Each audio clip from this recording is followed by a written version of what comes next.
15वें पारे का आगाज़ सूरत बनी इसराइल से होता है।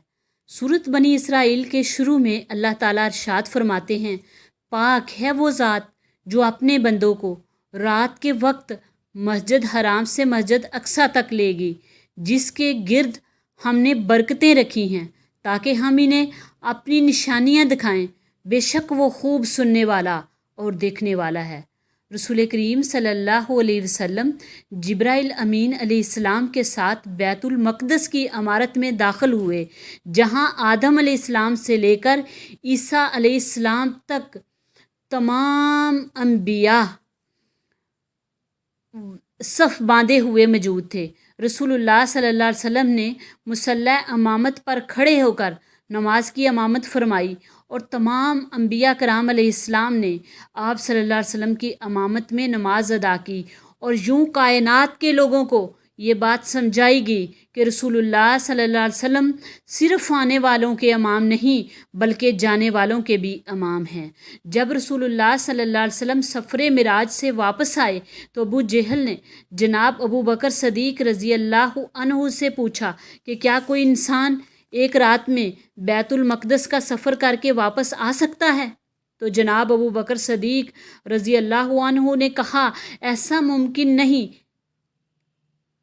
अबू जेल ने कहा, जिसको आप नबी मानते हैं उन्होंने इससे भी बड़ी बात की है कि वो बैतुल मक़दस और इसके बाद आसमानों की सैर कर कर वापस आए हैं।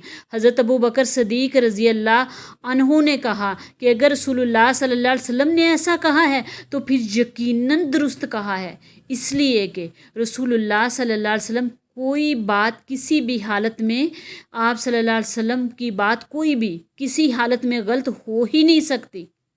इस बारे में अल्लाह ताला ने यह भी बतलाया कि ये कुरान मजीद नेक अमाल करने वाले मोमिनों के लिए बशारत है और जो लोग आखिरत पर ईमान नहीं रखते इनके लिए दर्दनाक अजाब है। इस बारे में अल्लाह ताला ने यह भी बयान फरमाया कि अल्लाह ताला ने फ़ैसला कर लिया है कि इबादत सिर्फ़ अल्लाह ताला की होनी चाहिए और वालिदैन के साथ हुस्न सलूक करना चाहिए।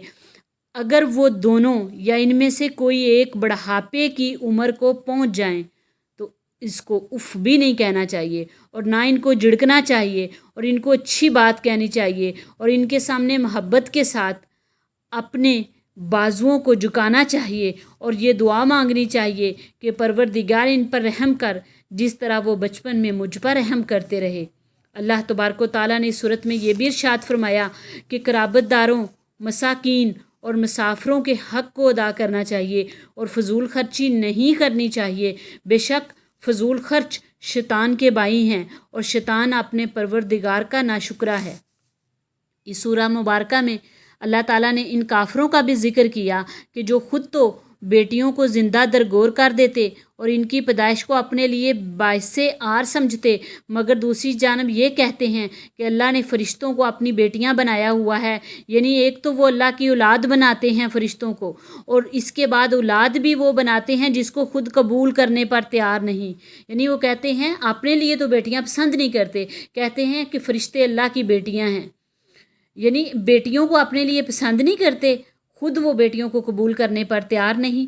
अल्लाह ताला ने इनकी मज़म्मत करते हुए कहा कि क्या तुम्हारे रब ने तुम्हारे लिए बेटे ख़ास कर दिए हैं और फ़रिश्तों को अपनी बेटियां बना लिया है? हकीकत ये है कि तुम एक बहुत बड़ी बात कह रहे हो। इस सूरह में अल्लाह ताला ने यह भी बतलाया कि क़यामत के दिन अल्लाह ताला हर शख्स को इसके इमाम के नाम से बुलाएंगे, यानी जिसकी पैरवी इंसान करता है इसी की निस्बत से इंसान को बुलाया जाएगा। इस सूरह में फ़जर के वक्त कुरान मजीद की तिलावत का ज़िक्र किया गया कि इस वक्त कुरान मजीद की तिलावत करना बाइसे बरकत है और इस वक्त फ़रिश्ते कुरान सुनने को हाज़िर होते हैं।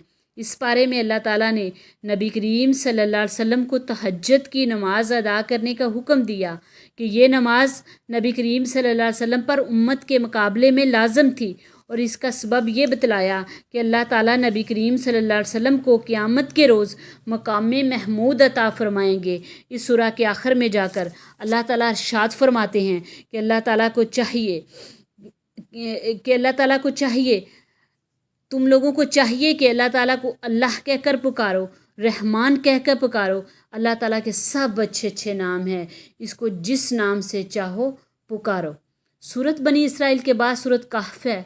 सूरत अल कहफ में अल्लाह ताला फरमाते हैं कि कुरान मजीद बशारत देता है नेक अमल करने वाले मुसलमानों को, इनके लिए बड़े अजर को तैयार कर दिया गया है, और डराता है इन लोगों को जिन्होंने कहा कि अल्लाह ने बेटा बनाया हुआ है। इसमें ईसाइयों और यहूदियों को डराया गया जो कि ईसा अलैहिस्सलाम और उज़ैर अलैहिस्सलाम को अल्लाह का बेटा कहते हैं। अल्लाह तबारक व तआला फरमाते हैं ना तो इनके पास इल्म है और ना इनके अबौजदाद के पास इल्म था, और ये बात गड़ी हुई है, बस ये झूठ बोल रहे हैं। सूरत अल कहफ में अल्लाह ताला ने बाज़ मोमन नौजवानों का जिक्र किया जो अपने वक्त के बेदीन बादशाह के शर और फितने से बचने के लिए एक गार में पनाह गज़ीन हो गए थे।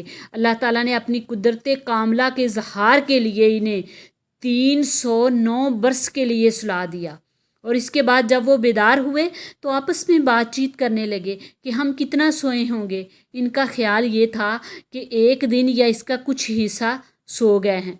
अल्लाह ताला ने कुरान मजीद में ऐसे वाक़यात बयान करके दर हकीकत तवज्जो आखरत की तरफ मबजूल करवाई है कि जो अल्लाह 309 बरस तक लोगों को सुलाकर बेदार कर सकता है, क्या वो कब्रों से मुर्दा वजूदों को बरामद नहीं कर सकता? जो खुदा 309 बरस तक लोगों को सुलाकर बेदार कर सकता है, क्या वो कब्रों से मुर्दा वजूदों को बरामद नहीं कर सकता? इस बारे में अल्लाह ताला ने जनाब मूसा अलैहिस्सलाम के वाक़े का भी ज़िक्र किया। हुआ कुछ यूँ कि जनाब मूसा अलैहिस्सलाम एक मरतबा बनी इसराइल के इज्तिमा में मौजूद थे कि आप अलैहिस्सलाम से सवाल किया गया कि इस वक्त रोए ज़मीन पर सबसे बड़ा आलम कौन है? तो जनाब मूसा अलैहिस्सलाम ने जवाब दिया कि इस वक्त सबसे बड़ा आलम मैं हूँ। अल्लाह ताला ने मूसा अलैहिस्सलाम को बहुत बड़ा मकाम अता किया था, लेकिन ये जवाब अल्लाह ताला की मंशा के मुताबिक ना था। अल्लाह ताला ने जनाब मूसा अलैहिस्सलाम को कहा कि 2 दरियाओं के संगम पर चले जाएं, वहाँ पर आपकी मुलाकात एक ऐसे बंदे से होगी जिसको मैंने अपनी तरफ से इल्म और रहमत अता कर रखी है। जनाब मूसा अलैहिस्सलाम 2 दरियाओं के संगम पर पहुँचे तो आपकी मुलाकात जनाब खिज़र अलैहिस्सलाम से होती है। जनाब मूसा अलैहिस्सलाम ने जनाब खिज़र अलैहिस्सलाम से पूछा कि अगर मैं आपके हमरा रहूं तो क्या आप मुझे रुशद व हदायत की वो बातें जो आपके इल्म में हैं मुझे भी सिखलाएंगे? जनाब खिज़र अलैहिस्सलाम ने जवाब दिया कि आप मेरे साथ सब्र नहीं कर सकते, और आप इन बातों की बाबत क्यों कर सब्र करेंगे जिनको आप जानते ही नहीं। मूसा अलैहिस्सलाम ने खिज़र अलैहिस्सलाम को सब्र की यकीन दहानी कराई तो दोनों इकट्ठे चल पड़े। कुछ चलने के बाद आप एक कश्ती में सवार हो गए जिन्होंने इन दोनों से किराया भी वसूल नहीं किया, मगर जब उतरने लगे तो खिज़र अलैहिस्सलाम ने कश्ती में सुराख कर दिया।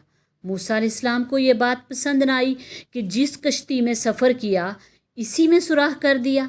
हज़रत मूसा अलैहिस्सलाम ने पूछा कि आपने ये काम क्यों किया? हज़रत खिज़र अलैहिस्सलाम ने कहा क्या मैंने आपको नहीं कहा था कि आप मेरे साथ सब्र नहीं कर सकते? जनाब मूसा अलैहिस्सलाम ने कहा कि आप मेरे भूल जाने पर मुआख़ज़ा न करें और ना ही मेरे सवालात पर तंगी महसूस करें। जनाब खिज़र अलैहिस्सलाम और मूसा अलैहिस्सलाम फिर चल दिए। कुछ आगे जाकर एक लड़का नज़र आया तो जनाब खिज़र ने बच्चे को कत्ल कर डाला। जनाब मूसा अलैहिस्सलाम से ना रहा गया, उन्होंने फिर हज़रत खिज़र अलैहिस्सलाम के अमल पर इतराज़ किया। इसके बाद क्या हुआ ये जानने के लिए इसी मज़मून पर 16वें पारे में कुछ बहस होगी। अल्लाह तबारक व तआला से दुआ है कि अल्लाह हमें कुरान पढ़ने, समझने और इसमें मज़कूरा मज़ामीन से नसीहत हासिल करने की तौफ़ीक अता फ़रमाए। आमीन या रब्बुल आलमीन।